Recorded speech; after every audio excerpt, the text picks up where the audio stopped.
Cody Gakpo signing deadline set by United. You're going to get to know when is Erik ten Hag wanting to sign Cody Gakpo at United, because he believes that he needs him as fast as he can get him.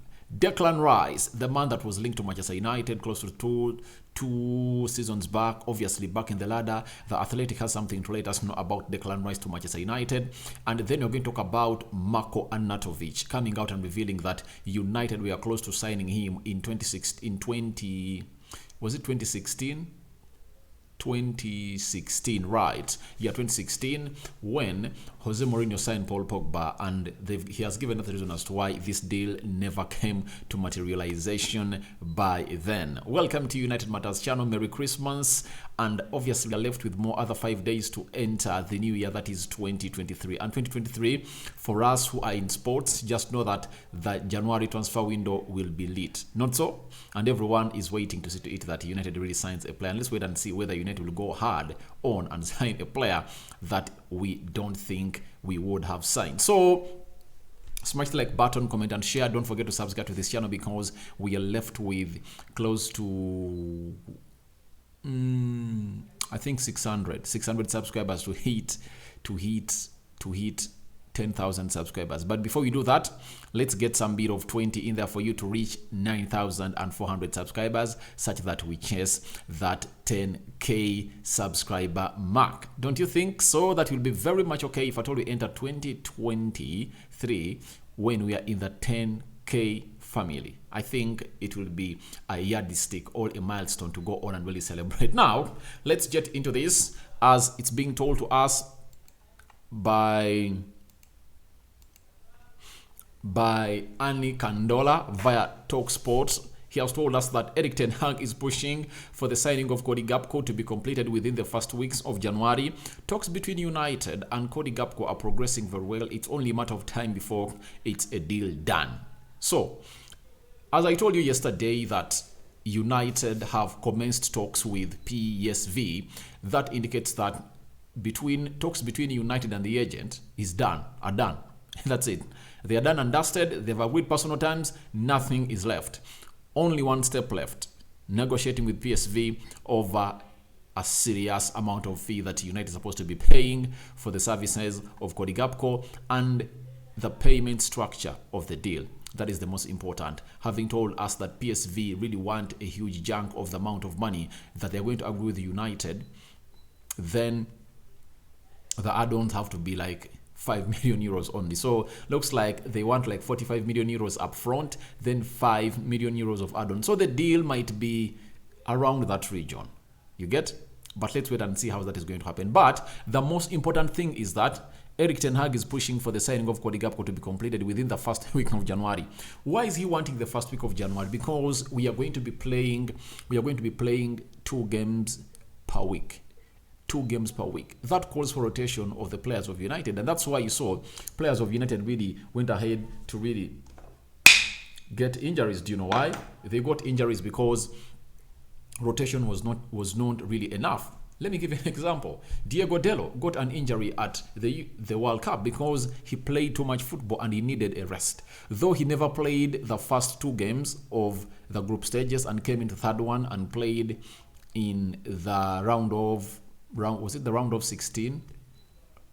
Round of 16, and then he played in the quarterfinal. He played like 3 games.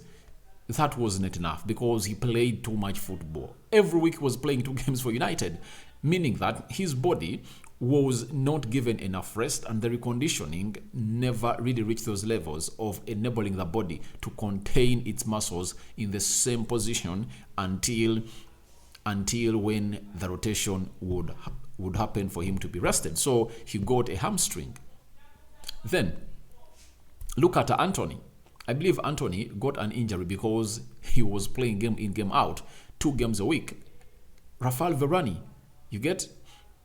All the injuries we're having at United, most of them are as due of players being played repeatedly, all twice a week, which is so much hectic for a player. Now they're from the World Cup, they are back. That means refreshment needs to be taken of concern at United. That's why he needs Cody Gakpo. And when Cody Gakpo comes in through, obviously you'll know that United has added another goal threat onto its front three. Because Cody Gakpo can lead the line for you and come in for Anton Martial, then he can play as a left attacking midfielder, and you've seen that Rashford is being nurtured to play as a right attacking midfielder. So that means they are going to tussle it out with Anthony. So it will be depending on the match situation according to the manager. So he is planning a front three of Cody Gakpo, Anton Martial and Rashford according to how things are really going in through, because Rashford played close to 58 minutes as a right winger. Then he played like 20 minutes as a left winger. So it shows you the desire of the manager of United to go on and make Cody Gakpo one of the starters of United. And for Anthony, I believe he'll bear with the situation. He's not going to be starting all the games because it looks like that the team has really taken a paradigm shift that he won't allow. But obviously, the manager has to go on and make a choice, because if at all he's having Rashford rushing off that right and pumping in those goals, obviously he'll always go in for that. And some games he'll always start and rotate with Anthony. All Cody Gakpo comes in and lead the line. Then Martial comes off the bench. All Garnacho starts and Rashford really starts off the bench. And he can go with the entire trio off. Then he brings them on depending on the game situation. So I believe that's why he wants this signing as soon as possible, because we are having very many games to play. And in January, we are having Arsenal, there is Man City, is it Spurs? We are having a good number of games that we need to be having a fully fit squad. If I told you having a fully fit squad, we can put on a run that can shock anyone as a United team. And I believe this deal is going to get done very, very soon. But we have a story coming in from Moloch Mira. You know him very well. He's a chief football writer for the Sunday Mirror. He has gone ahead to let us know about the deal of Cody Gakpo and why it's most expected to happen in the first week of January. Now, Erik ten Hag feels Cody Gakpo's arrival will bolster his bid to finish in the top four. Cody Gakpo will bring the hunger and aggression the United manager felt Ronaldo could no longer deliver at the age of 37. That is Simon Moloch. Now, obviously, the energy levels of Cody Gakpo and Ronaldo are totally different. You get? Obviously, at 37, you look at Cody Gakpo being better replacement for Ronaldo, because he comes in through to bolster very many positions. Right, left, and center. That's a player that Ronaldo couldn't give you. He couldn't give you that workaholicness for the club of United. But Cody Gakpo comes in through at a very right time that everyone knows his hunger and aggression as a player. So he is really great, and Ten Hag is really wanting this guy to come in through. And the first reason as to why he wants this deal to be done in the first week of January is because he knows Cody Gakpo will bolster his bid to finish top four. In the bid to finish top four, we need to see ourselves winning most of our games, because we are really having close to 6-7 teams competing for the four spots of the Premier League. We are having Man City, Arsenal, Liverpool, Chelsea, Tottenham Hotspur, Manchester United, Newcastle. Is it Chelsea? Have I mentioned Chelsea? Let me recount them. Man City, Arsenal, Liverpool, Tottenham Hotspur, Manchester United, Chelsea, Newcastle. We are having close to 7 teams competing for 4 slots, and you need to be so much consistent as far as winning is concerned to see to it that you find yourself in the top 4 positions of the league. But I believe we are going to play Champions League football next season. I 100% believe we are going to play it, because when you look at our player structure, it's really good and great. Now, he has gone ahead to let us know that personal terms will not be an issue for United after Cody Gakpo made it clear back in August that he was happy with what was an offer. So it shows you that personal terms have already been agreed last summer. Now everything is remaining in between PSV and Manchester United, but Ten Hag is pushing on the players' side, and United is really negotiating with PSV, and he has told the board, get me that player as soon as possible. And the reason as to why he wants him to come in as soon as possible have been given to you, that he's going to bolster the United squad. That's it. So that's why Erik ten Hag wants Cody Gakpo as soon as he can have him. in the first week of January. So the deadline of Cody Gakpo to United set by Ten Hag is the first week of January. First week of January, by the way, have very many games. If I told you never knew, we are going to play. Let me show them to you. Let me show you the games we are having in January. Manchester United, where are you at? Man United, Manchester United, where are you at? All right, let's go. All right, where is my website thingy? All right, let me bring it onto your screen. Real website. I want to show you the games that we are going to be playing in January. All right, so as you look, tomorrow, leave alone, that is December. Even if Cody Gakpo has signed for United, he cannot help us in the game of Wolverhampton Wanderers and Nottingham that we are playing on Tuesday. But on 3rd June, on 3rd June, we are playing Bournemouth. On 6th June, we are playing Everton in the FA Cup. 10th June, we are playing United versus Charlton. That is in the quarterfinal of the EFL Cup or the Carabao Cup. Now, in the first week, we are having 3 games. Between 3rd and 10th, those are 7 days, we are going to be playing 3 games. 3 games, meaning that this is why you need Cody Gakpo to come in here to see to it that he can get some playing time in the game of Everton and that of Charlton to get a feel of the Premier League and what it means to play in the league. That's it. Because these 3 games, if at all we get him like on 2nd January, he can come in and make the bench for United on the 3rd. He can come in and play against Bournemouth some minutes, such that when you're playing Man City, you want your main man, your main front 3 to be up. I believe if he comes in the first week of January, I believe these 2 or 3 games will have prepared him enough to go on and really start the game of Man City. Because Ten Hag, as it stands, he is planning a trio of Rashford, Martial, and Cody Gakpo. Do you know why he is planning such a trio? All of those 3 can play very well, all can express themselves very well in all those positions, meaning that he is really planning to get a dynamic trio, all a mobile trio.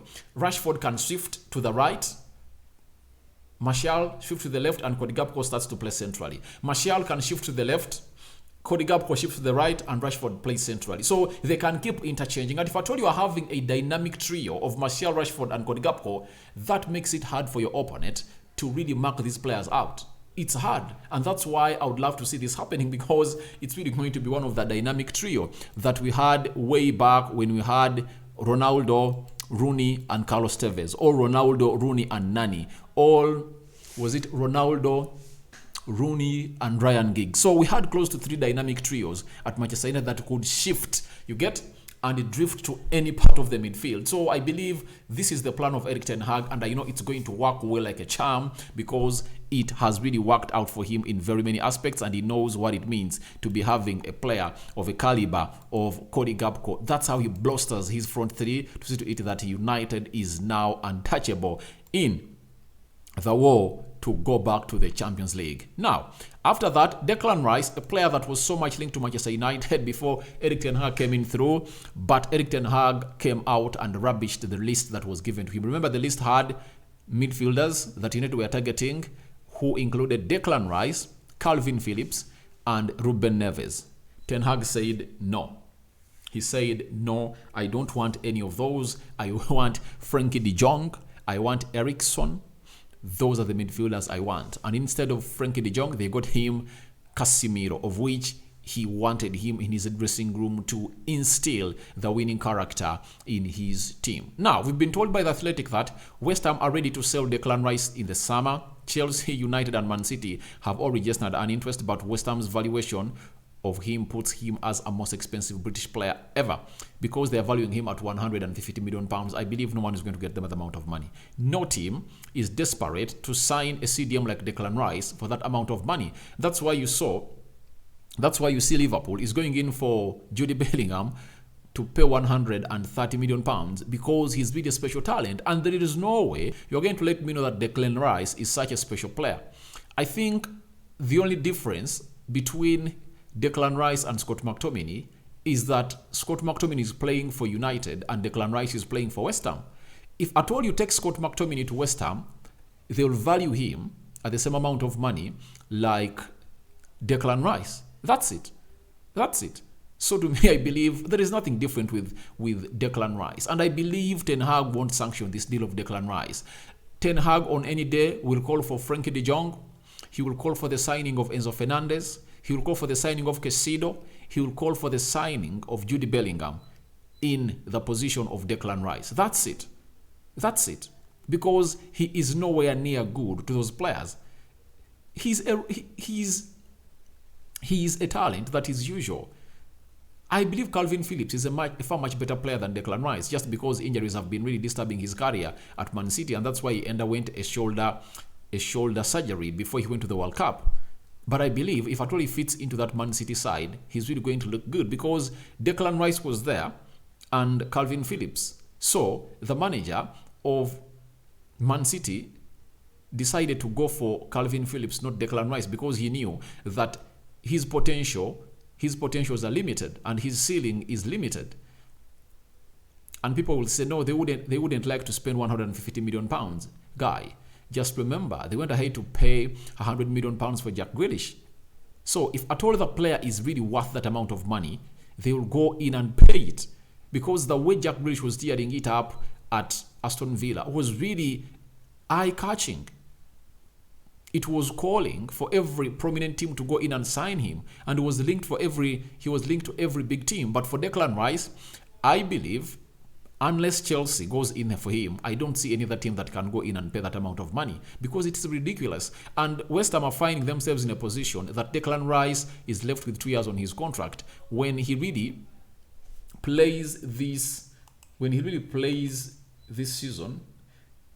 Let me be exact. Declan Rice, I want what we call a transfer market. Let's see, Declan Rice contract, when is it expiring at West Ham? It's expiring in 2024 with a club option of 1 year, meaning that he still has how many years? 2. By the end of this season, he will be having 2 years left on his contract. What does that mean? If at all they don't sell him this summer, by the end of if they don't sell him in the summer of 2023, by the end of the season of 2023-2024, he'll be left with 1 year on his contract.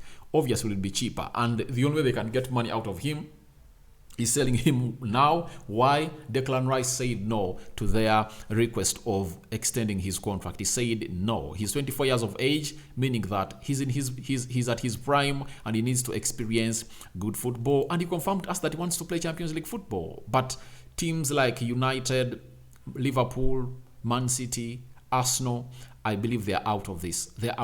I think the only team that can go in and get this player is Chelsea, and that will depend on whether they get Caicedo or not. But if at all they get Caicedo from Brighton, then Declan Rice will be there and no team will be wanting to take him. So Declan Rice knows that very well.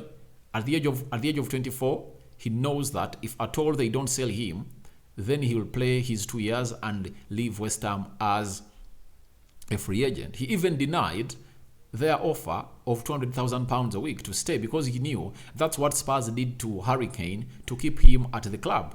If Spurs never gave Harry Kane that contract, he would have moved to Man City. But obviously, because he had like 2-3 years left, he couldn't. But now I think he's left with 1 year on his contract, and I believe Spurs are really in a situation of weakness as far as really keeping him at the club is concerned. So I don't see Erik Ten Hag sanctioning a deal for Declan Rice. I don't see that happening. Not any day. And remember, he came out and told us that he doesn't really like the way English players are valued, because their talent is really limited. And if at all a player is really having a rich talent, why not go in and pay huge for him?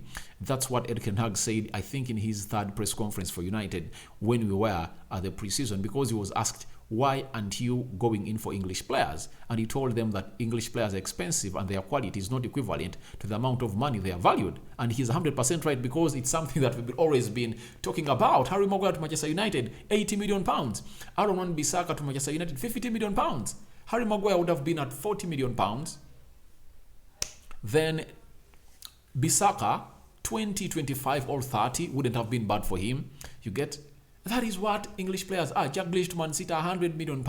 So that is something that we cannot agree with at Manchester United. And thank God we now have a manager who can come in through and really say no to such signings that the board wanted to be really having. Because most of our scouts are really so much focused in the English Premier League. And that was really built by Sir Alex Ferguson, because Sir Alex Ferguson wanted to go on and really weaken his opponents. And every English player that really came in through and really looked great, he signed him. Michael Carrick, Wayne Rooney, Rio Ferdinand, Ashley Young, Phil Jones, Smalling, name it, Alan Smith. He signed very many English players. Now lastly, Marko Arnautovic, after United turned down his signing because they had really made a bid of 80 million euros and they're willing to go in, and a United fan, I think was coming in from Norway, came out and really wrote to the CEO of United that you are signing a player who has some